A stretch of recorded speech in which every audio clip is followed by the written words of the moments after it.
আসসালামু আলাইকুম রহমতুল্লাহি ওয়া বারাকাতুহু। সম্মানিত ভিউয়ার্স, দেশ ও দেশের বাইরে থেকে যারা আমার কোরআনুল কারীম শিক্ষা কোর্সটি দেখছেন, সকলকে জানাই অন্তরের অন্তঃস্থল থেকে মোবারকবাদ। গত ক্লাসে আমরা শিখেছিলাম সূরাতুল ইনফিতর এর বানান।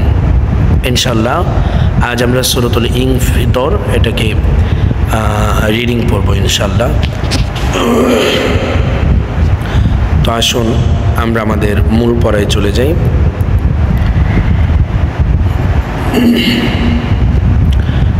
أعوذ بالله من الشيطان الرجيم.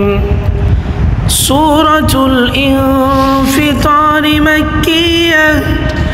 بسم الله الرحمن الرحيم. إذا السماء انفطرت وإذا الكواكب انتثرت وإذا البحار فجرت وإذا القبور بعثرت علمت نفس ما قدمت وأخرت يا أيها الإنسان ما غرك بربك الكريم الذي خلقك فسواك فعدلك في أي صورة ما شاء ركبك كلا بل تكذبون بالدين وإن عليكم لحافظين كراما كاتبين يعلمون ما تفعلون إن الأبرار لفي نعيم وإن الفجار لفي جحيم يصلونها يوم الدين وما هم عنها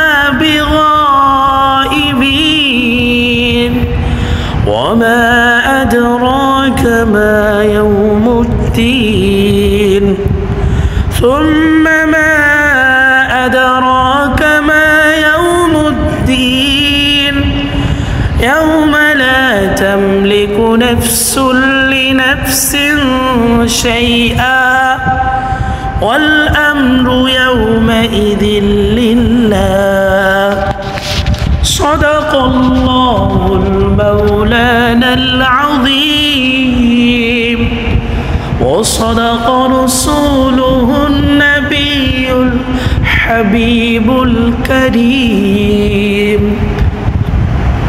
সম্মানিত ভিউয়ার্স, আজ এই পর্যন্তই। ইনশাআল্লাহ আগামীকাল থেকে আমরা সূরাতুত তাকবীরের তেলাওয়াত শিখব। আল্লাহ পাক আগামী ক্লাস পর্যন্ত আমাদের সকলের হায়াতের মধ্যে কোটি কোটি বরকত দান করুক, সকলকে সুস্থ রাখুক, ভালো রাখুক, সকলের সুস্বাস্থ্য কামনা করে এখানেই বিদায় নিচ্ছি। ওয়া মা আলাইনা ইল্লাল বালাগ। আসসালামু আলাইকুম ওয়া রাহমাতুল্লাহি ওয়া বারাকাতুহু।